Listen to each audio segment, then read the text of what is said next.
beri kita satu rujukan pantas. Bila you pergi ke ketiga-tiga laman web ni, you boleh copy, you boleh paste, you boleh print out, you boleh hafal, baca balik apa semua. Jadi ini sebagai persediaan lah, kan. Artikel-artikelnya pendek-pendek, tak panjang sangat, sesuai dengan yang kemasa yang penemu duga expect daripada kita. Gaya bahasanya juga yang gaya bahasa yang bagus, sebab penulis-penulisnya penulis yang berpengalaman dan mempunyai nilai intelektual yang tinggi, mempunyai nilai value, intellectual value ada, bukan meraban tak tertuhala je kan. Artikel tu dia ada value-value dia, bagus dia punya isi-isi dia tu, olahan-olahan dia tu, olahan ayat. Okey, pilih satu atau dua tajuk yang dan praktis cepat mungkin, ataupun nak hafal boleh, ataupun nak ambil nota-nota penting, nak ambil notes, just nak ambil note ataupun nak buat ayat sendiri, is fine, up to you kan. Tak ada sekatan pun. Jangan terlalu panjang lah. Kalau cadangnya nak gabung-gabungkan artikel apa semua, jangan terlalu panjang, sebab masa kita pun taklah lama sangat sebenarnya. Biarkan dia dalam 200 perkataan, 300 perkataan pun dah okey dah sebenarnya. Jangan terlalu sukar level bahasa artikel tu. Contohnya kita bahasa Inggeris kita pun setakat medium je, tapi kita cari artikel yang guna bahasa yang bombastik kan, yang susah nak sebut. Jadi cari masalah sendiri, payahlah. Cari yang bahasa-bahasa yang simple-simple tapi bagus. Jangan cari bahasa-bahasa yang level bahasa dia tu advance, susah kita nak sebut pun, susah berbelit-belit lidah kan. Jadi cari yang sesuai dengan level kita. Kadang-kadang artikel-artikel yang simple ni sebenarnya yang lebih menarik sebenarnya, sebab it makes sense. Kadang-kadang kita gunakan bahasa-bahasa jargon ya, jargon bahasa-bahasa bombastik. Kadang-kadang penemu duga pun tanya kita balik, tak kenaya kan. Jadi kita pilih apa yang kita boleh, yang senang kita kuasai artikel-artikel tu. Dan ambil juga perhatian, fokus dari segi fluency kita. Kena praktis. Bagi dia tu fluent, lancar tak semestinya cepat kan. Jangan aku nak hafal, nak bagi cepat ni, jadi benda tu dia tak tertuhala.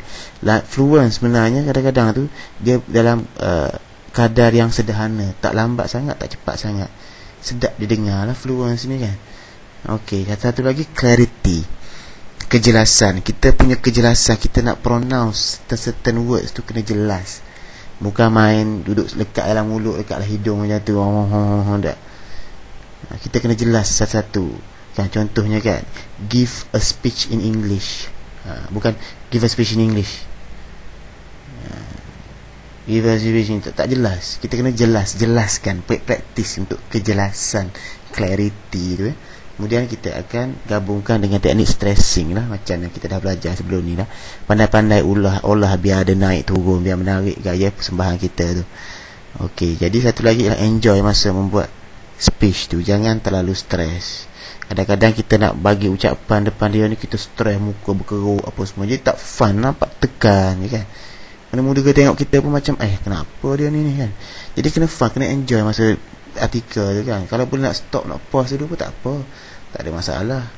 Kita pause kejap kan, tunggu penemu duga nak tanya ke apa. Jangan terlalu stres sangat masa, serius sangat masa baca artikel tu kan. Kena ada enjoy sikit. Okey, dan seterusnya jangan fikir tentang mistake. Everyone make mistake. Jangan terlalu fikirkan ala grammar aku macam mana ni, the, present tense, past tense. Tak payah fikir benda-benda tu. Just pastikan flow tu tetap ada aliran yang bagus, tak tersekat-sekat. Kadang-kadang tu kita, kalau kita nak jaga sangat grammar apa semua, kita kena tahulah kita punya level macam mana kan. Kalau kita tak confident dengan grammar apa semua, duk berhenti.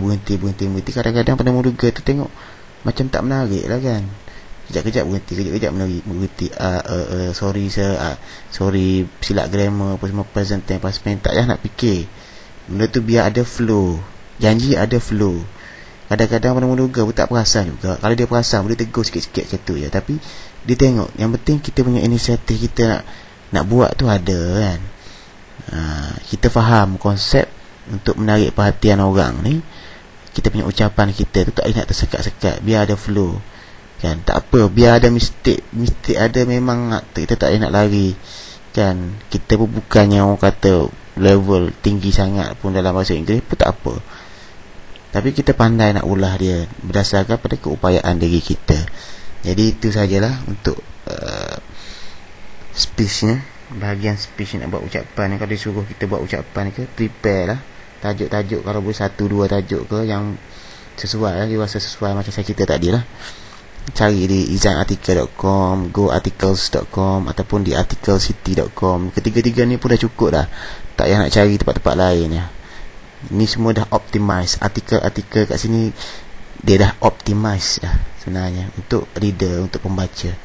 Jadi selamat mencubalah, dan kita akan ke tutorial seterusnya lah, InsyaAllah.